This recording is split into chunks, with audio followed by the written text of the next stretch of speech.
Nous avons un modèle 3D avec une hauteur de 15, des arcs de rayon R15 et R9, et nous avons dans ce modèle un vide d'une circonférence de diamètre 24 et de l'autre côté une circonférence de diamètre 15.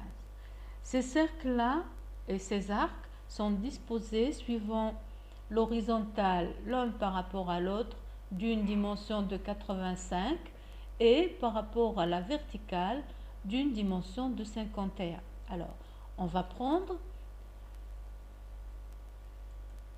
le plan horizontal, esquisse, et on va dessiner des cercles et des arcs. Alors, je prends le premier cercle, le deuxième, je reprends la commande arc, je saisis le centre et 2 points. Alors, je m'accroche au centre, je vais cliquer sur l'horizontale et ensuite je vais balayer un angle de 180 degrés par rapport à l'horizontale. Pareillement, je vais prendre ici le centre, je vais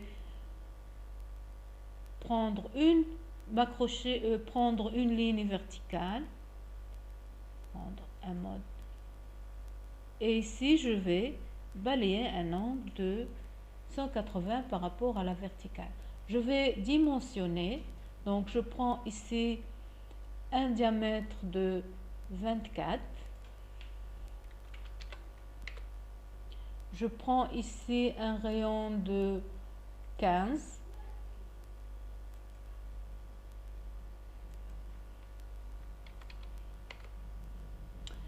ici je prends un diamètre de 15,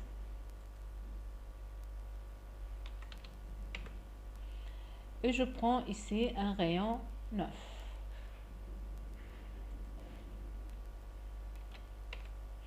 Je prends cette distance suivant la verticale, 51, et suivant l'horizontale,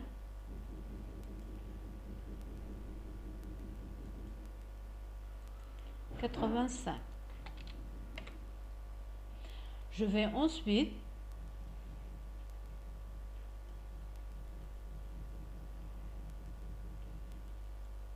prendre la commande ligne,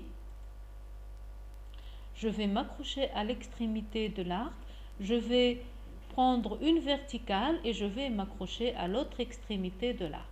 Je clique suivant la verticale et je m'accroche suivant l'horizontale à l'autre extrémité de l'arc. Je reprends, je m'accroche à l'autre extrémité de l'arc, je prends une ligne verticale et je vais m'accrocher à l'autre extrémité de l'arc. Voilà. Je valide.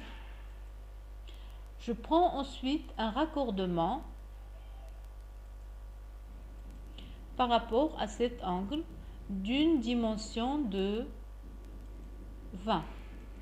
Alors ici, je prends un rayon de 20 et je valide. Je reprends. Alors, je m'accroche à ce point et je donne un rayon de 30. Voilà. Je valide toutes les commandes. Je prends l'icône fonction. Je prends extruder une hauteur de 5 et je valide. Voilà.